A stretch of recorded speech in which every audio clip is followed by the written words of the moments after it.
Hi guys, welcome back. The next topic we're studying is multifocal atrial tachycardia, which happens to be a hot favorite of our examiners. In the next 2 minutes, I'll be able to explain to you why that is so. You see, you are familiar about the fact that the most common sustained arrhythmia in clinical practice, whether it's going to be hypertension patient, whether it is geriatric patient, happens to be atrial fibrillation. In fact, if they ask you what is the most common arrhythmia, even in a patient of hypertrophic obstructive cardiomyopathy, if he's talking about sudden cardiac death, you obviously answer ventricular fibrillation. But if he says the word sustained arrhythmia in HOCM, it is still going to be atrial fibrillation. Now the point is that one of the examination findings of atrial fibrillation, that is called as irregular pulse. Obviously the pulse is going to be fast, but the rhythm is going to be abnormal, or rhythm is going to be irregular. So the term irregular pulse is the main reason why atrial fibrillation and multifocal atrial tachycardia are asked, because both of them will be having the same finding. As a result of it, you will be obviously in the question looking for hints that will help you to differentiate between the two. Though I'll give you clinical pointers to differentiate between MAT versus a patient of atrial fibrillation, but if it comes to the ECG, then one of the very easy ways to differentiate between the two is just to look for the P wave. If you have P wave which is absent, it's gonna be atrial fibrillation, whereas with the irregular heart rate, if P wave is present, it will obviously have varying morphology in MAT. That is okay. That is what I'm going to teach you. But the bottom line is, the crux of the discussion is, the main reason why we're discussing this is primarily to differentiate a ECG of atrial fibrillation from that of MAT, and both share the same clinical finding. That is why it is a favorite of our examiners. Now, let us actually study why does it develop, and then we will discuss a case related to it. I'll talk about top 3 causes for development of multifocal atrial tachycardia. The first is going to be COPD, chronic obstructive pulmonary disease. Then you see, for treatment of COPD, we use drugs like LABA or LAMA, roflumilast. But lots of time at a primary health center, you may not be having any of this fancy stuff. In fact, inhalers and puffers are expensive. So there's a possibility that you're managing your patient of COPD with theophylline, and too much of it can actually contribute even to multifocal atrial tachycardia to develop in a patient. The third reason for this is sepsis. So these are the top 3 reasons why MAT will occur. And now I will describe a case to you about how the question will be presented.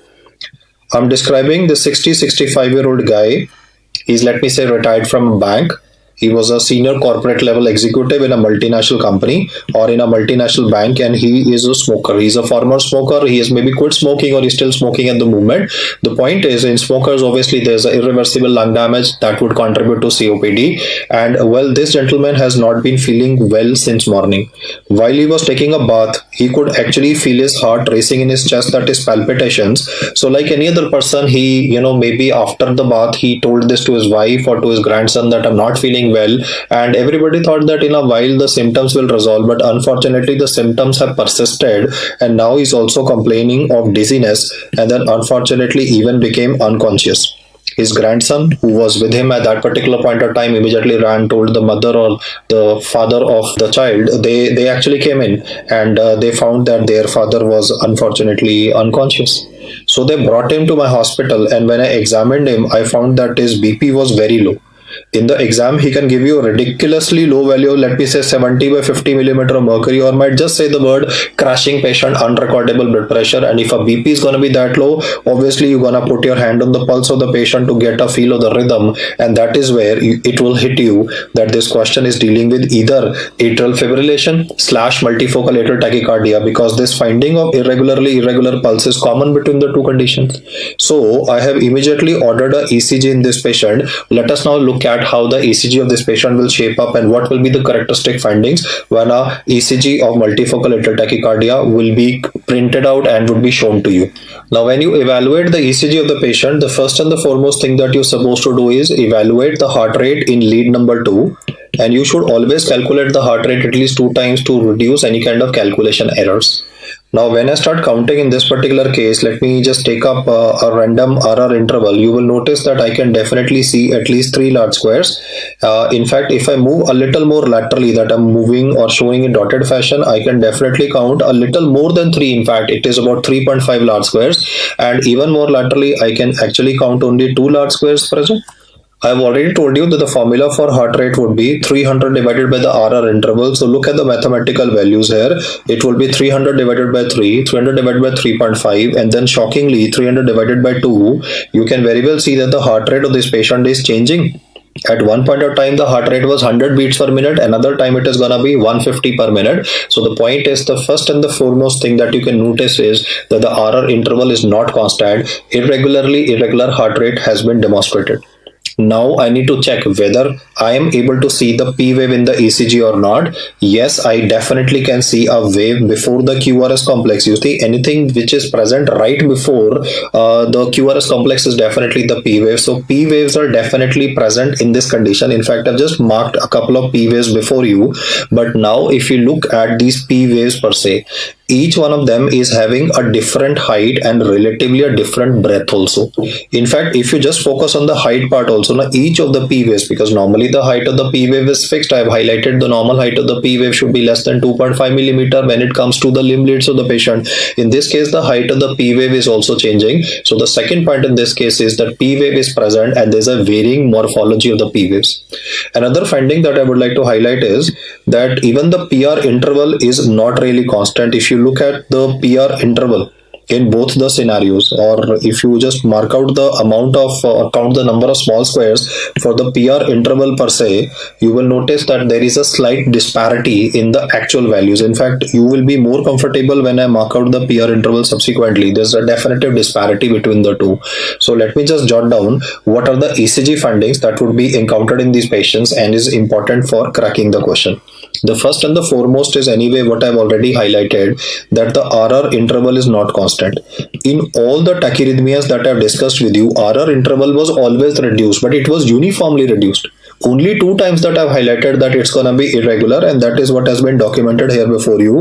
And anyway, to reduce the calculation errors, you should at least try to count the RR interval at least twice or thrice. So in the initial part only, to a little in the middle, little towards the end, so that at least you're not making errors. And here you definitely can notice there's a gross change in the RR interval of the patient. You can see the oscillation of the heart rate from 100 to 150. The second feature which I want to highlight for this case, and I said that verbally, but I'm now going to document before you, is the variable PR and the variable P wave morphology.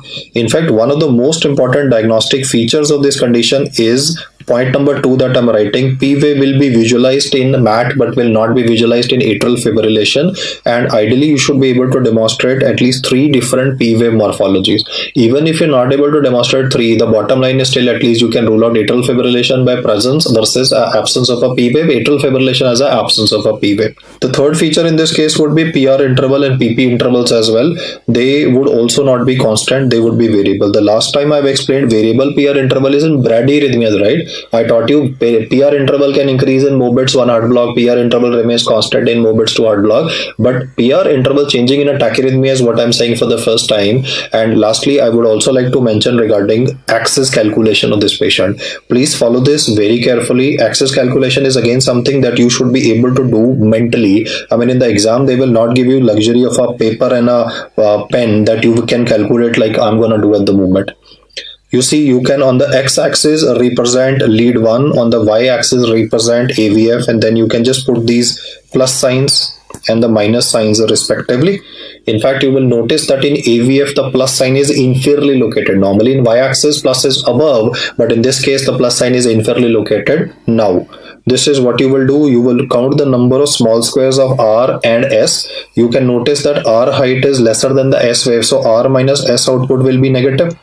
Now plot this on the x-axis. I've plotted the negative output from R minus S. This is only a vectorial analysis, right? So R minus S is going to be negative. Now let's look at AVF. In AVF, you will notice that there is definitely a positive vector in this case. I mean, if I just say S is almost non-existent, so if I just plot this mathematically, you will notice that the axis of this patient is definitely abnormal. I mean, if we look at the normal axis of the heart, this is the area where the normal axis of the heart would be present. But in this case, I mean, different books give different values for axis, minus 30 to 90. Some books say minus 30 to plus 110. But in this case, there is a gross deviation present.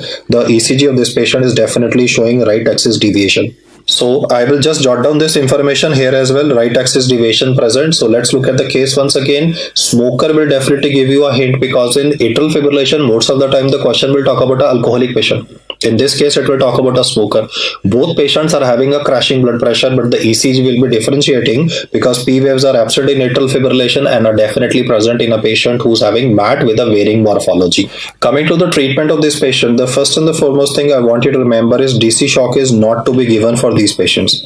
This is the second time in cardiology when I've taught you do not give DC shock. Last time I said do not give DC shock in a atrial fibrillation case where a patient is having left atrial appendage clots, because when you will give DC shock, obviously the rhythm will come back to normal and all the clots will go towards the brain of the patient. At the moment, I just want you to remember DC shock is not to be given in two situations: atrial fibrillation with left atrial appendage clots and MAT. If he says what is the main treatment of MAT, well, obviously you need to treat the cause. I mean, if COPD is treated effectively, if theophylline toxicity can be prevented, the development of this arrhythmia can definitely be circumvented. Now, what will we do for rate control in this patient? The drug that I will tell you will be same as what I mentioned in atrial fibrillation. You see, in atrial fibrillation, first I mentioned esmolol, but even we can use verapamil.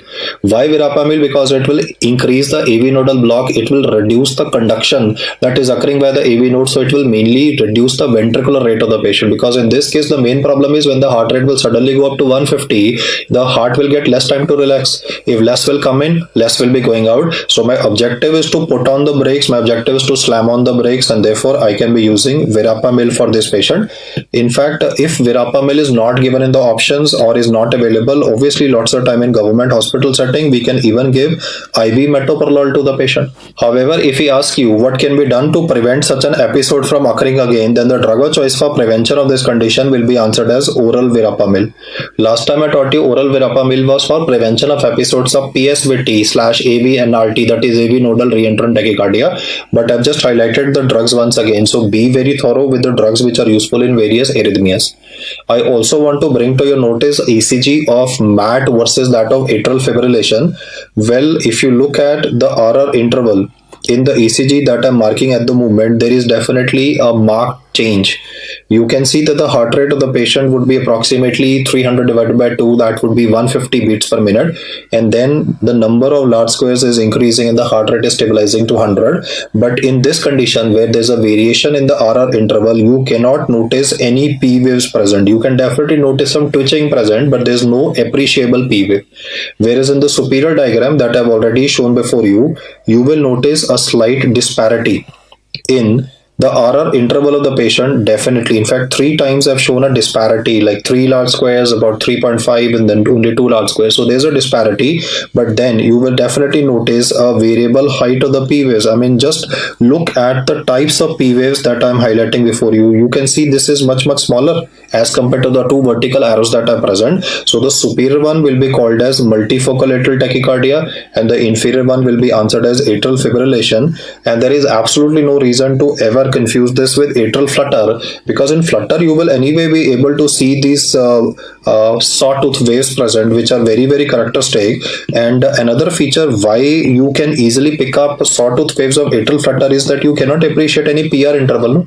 All you are noticing is these abnormal looking waves, but can you appreciate any PR interval per se? Absolutely not. Whereas in the superior diagrams I've definitely shown a bit of PR interval also being visualized. That is what I meant by the word baseline being achieved, that you can see the variation in the PR interval. This is a minor point, guys, but the point is that PR interval at least you can appreciate. No, there would be an abnormal morphology P wave, then at least it will touch the baseline. At least you can appreciate a PR interval present. Whereas in atrial flutter it's very difficult to appreciate per se, because it's just gonna be a wavy appearance that is present and is classically called as sawtooth waves. And the result of this would be that there would be a tachyarrhythmia definitely occurring in the patient. But the reason why atrial flutter occurs in a patient is due to macro reentrant circuit. No, atrial flutter is due to abnormal circuit around the cavo-tricuspid isthmus. In atrial fibrillation, multiple ectopic foci, and in multifocal atrial tachycardia, again multiple foci present, but these foci per se are going to contribute to a fast beating of the heart. Our main objective in any case is first to bring the heart rate under control. Once that is done, then we need to look for what can be done for chemical cardioversion or what can be done to extinguish the abnormal circuit per se. In this case of multifocal atrial tachycardia, because the triggers are very obvious, he says that if you treat the cause per se, then the arrhythmia per se will not reoccur. And you can definitely see this is the main reason why this topic is asked, the ability for yours of to be able to differentiate between the two in a 45-second to 1 minute interval. Thank you so much for hearing me out.